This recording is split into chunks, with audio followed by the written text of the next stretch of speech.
Hallo, ich bin Jonas. Willkommen beim Nine Nar Tree Podcast. Heute werde ich das Buch zusammenfassen und besprechen. Ich hasse Menschen. Eine Abschweifung von Julius Fischer ist ein außergewöhnliches literarisches Werk, das sich mit der komplexen Beziehung zwischen einem Individuum und seiner Umwelt auseinandersetzt. Fischer, bekannt als humorvoller Kabarettist, Musiker und Autor, nimmt die Leser in diesem Buch mit auf eine spannende Reise voller Sarkasmus, Ironie und pointierter Gesellschaftskritik. In einer Welt, die von sozialen Netzwerken, ständigem Leistungsdruck und urbaner Überreizung geprägt ist, stellt Fischer auf humorvolle und manchmal bittere Weise die unausweichliche Frage: Wie kann man Menschen hassen und doch irgendwie Teil von ihnen sein?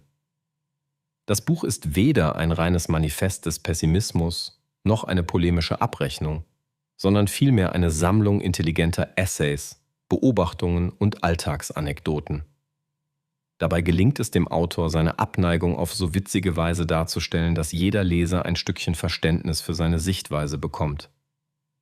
Ich hasse Menschen spricht all jene an, die sich im hektischen Alltag oft missverstanden fühlen, und bietet eine unterhaltsame Reflexion über menschliche Schwächen und gesellschaftliche Absurditäten. Das Buch lockt mit intellektuellem Tiefgang, Komik und einer erfrischend schonungslosen Ehrlichkeit, die den Leser sowohl zum Lachen als auch zum Nachdenken bringt.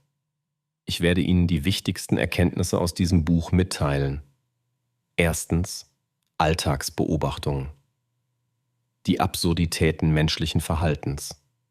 Im ersten wichtigen Themenbereich befasst sich Julius Fischer mit den kleinen und oft übersehenen Absurditäten des Alltags. Er nimmt scheinbar banale Begegnungen in Supermärkten, auf Bahnfahrten oder beim Smalltalk auf der Straße unter die Lupe und entlarvt sie als Paradebeispiele menschlicher Dummheit, Unsicherheit und Eitelkeit. Fischer nutzt seine Gabe der Zuspitzung und Überzeichnung, um die Widersprüche unserer Zeit aufzudecken, etwa wenn er die Selbstinszenierung in sozialen Netzwerken aufs Korn nimmt oder sich über das immer gleiche pseudo-tiefgründige Gerede bei Partys amüsiert. In diesen Beobachtungen spiegelt sich nicht nur ein humorvoller Blick auf die Gesellschaft, sondern auch ein tiefgründiges Verlangen nach Authentizität. Der Autor hinterfragt, warum Menschen so oft gegen ihre eigenen Überzeugungen handeln, und entlarvt so die Ironie des modernen Lebens. Die Alltagsbeobachtungen regen dazu an, mit einer Prise Humor die eigenen Schwächen und Gewohnheiten zu reflektieren. Zweitens: Gesellschaftskritik. Urbane Überreizung und Leistungsgesellschaft. Ein zentrales Thema des Buches ist Fischers scharfsinnige Kritik an der urbanen Überreizung und der allgegenwärtigen Leistungsgesellschaft.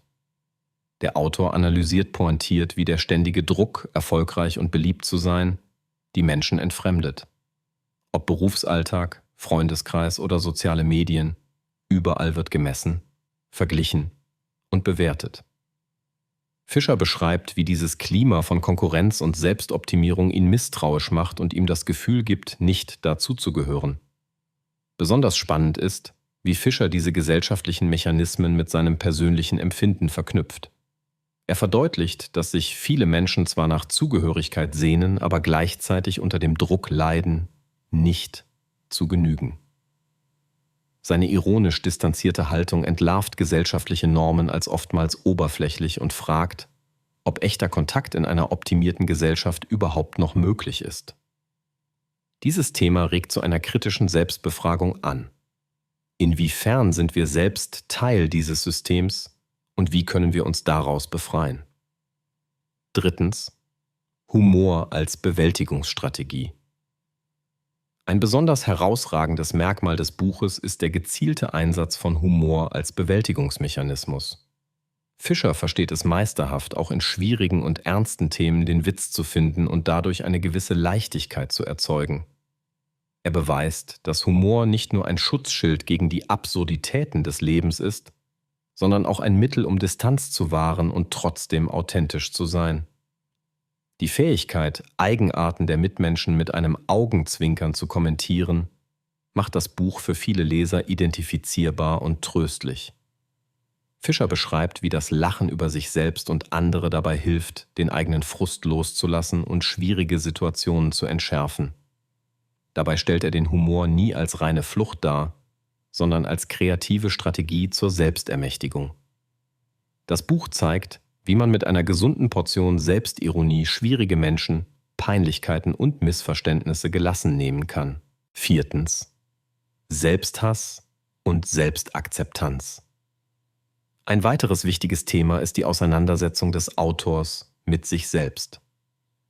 Julius Fischer gibt offen zu, dass der Hass auf andere oft aus einem Unbehagen mit der eigenen Person resultiert. Er geht der Frage nach, inwieweit die eigenen Abneigungen Projektionen innerer Unsicherheiten sind. Das Buch ist an vielen Stellen eine schonungslose, aber humorvolle Selbstanalyse. Der Autor reflektiert seine Fehler, seine Sozialphobien und sein ständiges Bedürfnis nach Rückzug. Gleichzeitig entdeckt er im eigenen Selbsthass auch Chancen für Selbstakzeptanz und Wachstum, indem er lernt, die eigenen menschlichen Schwächen zu akzeptieren. Dieser ehrliche Umgang mit den eigenen Gefühlen verleiht dem ansonsten sehr satirischen Buch eine erstaunliche Tiefe. Damit regt Fischer Leser dazu an, sich selbst liebevoller und nachsichtiger zu betrachten und den inneren Kritiker zumindest ab und zu zum Schweigen zu bringen. Schließlich die Suche nach Verbindung trotz Distanz. Obwohl der Titel anderes vermuten lässt, zieht sich durch das Buch ein roter Faden: die Sehnsucht nach Verbindung mit anderen Menschen. Julius Fischer beschreibt sehr anschaulich die innere Zerrissenheit zwischen dem Wunsch nach Rückzug und der Hoffnung, trotzdem nicht ganz alleine zu sein.